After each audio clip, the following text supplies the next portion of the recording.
तो चलो एक बार फिर आप सभी का बुलेटिन में बहुत स्वागत है। बुलेटिन की शुरुआत बड़ी खबर से बड़ी जानकारी आ रही है, जहां दिल्ली में जंतर मंतर के पास फिर से बवाल देखा गया। पुलिस और प्रदर्शनकारियों के बीच में इस दौरान झड़प हुई। पुलिस ने प्रदर्शनकारियों पर लाठीचार्ज किया है, तो दिल्ली पुलिस ने आंसू गैस के गोले भी इस दौरान दागे। कुछ देर पहले की तस्वीरें भी सामने आई, वो भी हम आपको दिखाएंगे। लेकिन इस वक्त की ये सबसे बड़ी खबर आ रही है, जहां आपको बताते चले कि एक बार फिर से छात्रों और पुलिस वालों के बीच में यहां पर झड़प हुई, जिसके बाद पुलिस ने आंसू गैस के गोले छोड़े हैं। ये बड़ी खबर आ रही है। दिल्ली के जंतर मंतर में एक बार फिर से प्रदर्शन उग्र होता हुआ नजर आया और इस दौरान तस्वीरें हम आपको दिखा रहे हैं। दिल्ली के जंतर मंतर की ये तस्वीरें अब से कुछ देर पहले की ये तस्वीरें, जब पुलिस को यहाँ पर लाठीचार्ज भी करना पड़ा। छात्रों और पुलिस वालों के बीच में यहाँ पर झड़प होती हुई नजर आ रही है। तो दिल्ली के जंतर मंतर में एक बार फिर से प्रदर्शनकारी उग्र होते हुए नजर आ रहे हैं। तस्वीरें हम आपको दिखा रहे हैं, जहां दिल्ली पुलिस और प्रदर्शनकारियों के बीच में झड़प होती हुई नजर आ रही है। पुलिस ने देखिए लाठीचार्ज भी किया है। छात्रों को यहां से खदेड़ने की कोशिश पुलिस की ओर से की गई।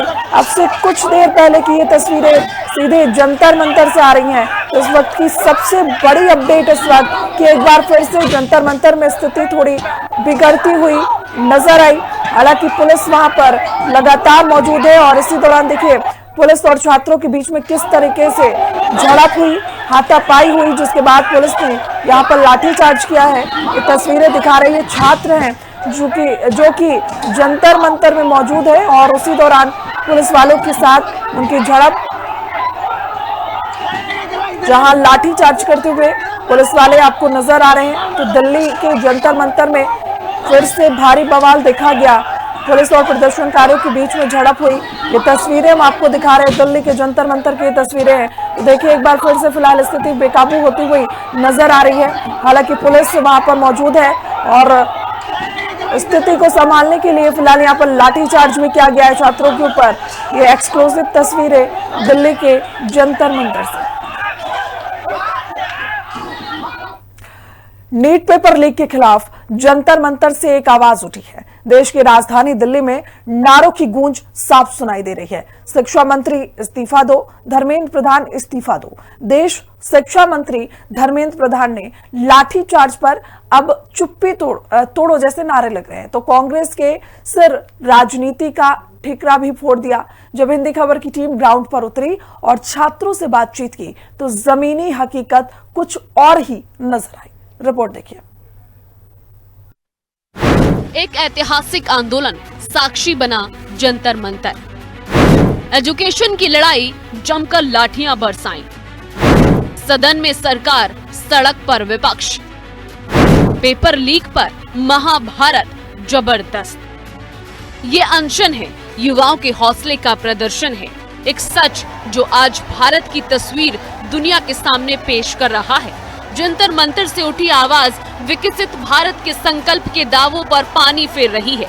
देश की राजधानी में गूंजता बच्चों के भविष्य का मुद्दा सदन से सड़क तक एक क्रांति बन चुका है। प्रदर्शनकारियों की सिर्फ एक मांग, इस्तीफा दो शिक्षा मंत्री धर्मेंद्र प्रधान।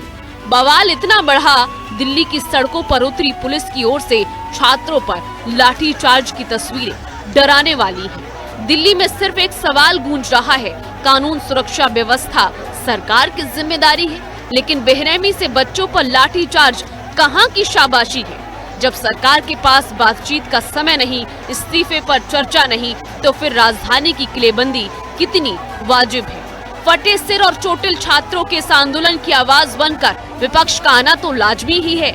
आप संयोजक अरविंद केजरीवाल हो या फिर सपा सांसद डिम्पल यादव, दिल्ली में कई दिग्गज नेताओं का जुटान है। अब शिक्षा मंत्री धर्मेंद्र प्रधान ने भी अपनी चुप्पी तोड़ी, तो छात्रों को उम्मीद थी कि नैतिकता के आधार पर इस्तीफा देंगे, लेकिन हुआ कुछ और ही। धर्मेंद्र प्रधान ने कहा, राहुल गांधी ने छात्रों को इस्तेमाल किया। पीएम आवास के बाहर धरने से लोगों को परेशानी। सरकार नीट पर विस्तृत चर्चा के लिए तैयार। कांग्रेस ने राजनीतिक तमाशे का चयन किया।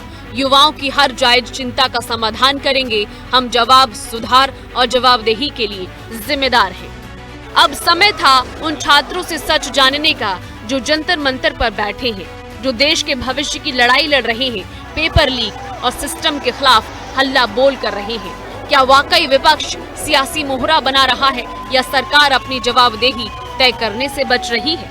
जब हिंदी खबर की टीम ने छात्रों से बातचीत की तो माजरा कुछ और ही निकला। छात्रों ने कह दिया कि पहले धर्मेंद्र प्रधान इस्तीफा दें और उसके बाद सरकार जवाबदेही तय करे।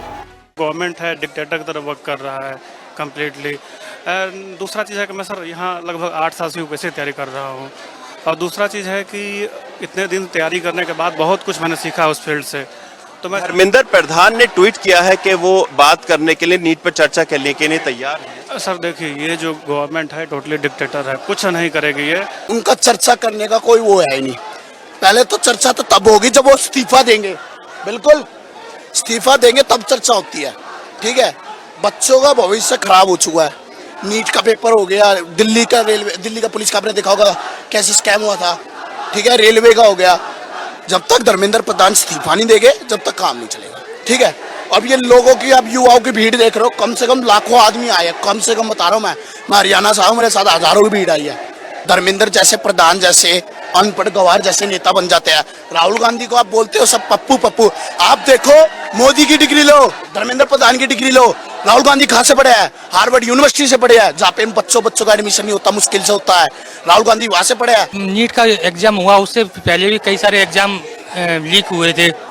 इस तरह माहौल दिन पर दिन बिगड़ रहा है। 20 से 22 बच्चों ने सुसाइड कर लिया, तो उसको लेके धर्मेंद्र प्रधान जी का अपना इस्तीफा दे, और जो भी मतलब एक प्रक्रिया है एग्जाम कराने की, उसको निष्पक्ष तरीके से और पूरी ईमानदारी से कराया जाए। बच्चों ने इतना कुछ कर लिया है, अब वो लोग ट्वीट कर रहे हैं, तो अकाउंटेबिलिटी जब लेनी चाहिए तब तो आप लोग लेते नहीं हो, और अब लेकर आप बता रहे हो, तो क्या पॉइंट है इतने सब तामझाम के बाद ट्वीट करने का? अगर उन्होंने रिजाइन नहीं दिया तो देखते हैं आगे क्या करती है गवर्नमेंट और क्या बोलते हैं। मेन तो यही है, धर्मेंद्र प्रधान को रिज़ाइन देना चाहिए और इनको एजुकेशन में रिफॉर्म्स करने चाहिए। आगे से ये सब मतलब जब तक पेपर लीक होते रहेंगे तो उस चीज़ का फ़ायदा नहीं है। भले ही धर्मेंद्र प्रधान आज रिज़ाइन दे दे, कोई और उसकी जगह मिनिस्टर आ जाए, बट पेपर लीक होते रहेंगे तो फ़ायदा नहीं है। तो इनको थोड़ी स्ट्रिक्टनेस करनी पड़ेगी, थोड़े रिफॉर्म्स लाने पड़ेंगे। मेन तो यही है।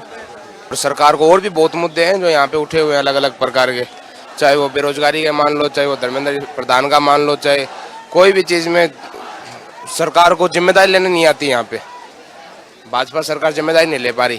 उन्होंने ये पहले भी कहा था, लेकिन अब तक कुछ हुआ क्या? उन्होंने पहले एग्जाम री एग्जाम दिलाए, लेकिन फिर उसके बाद में भी पेपर लीक वगैरह सब कुछ हो रहे हैं। फिर उसका री एग्जाम देने का मतलब क्या हुआ?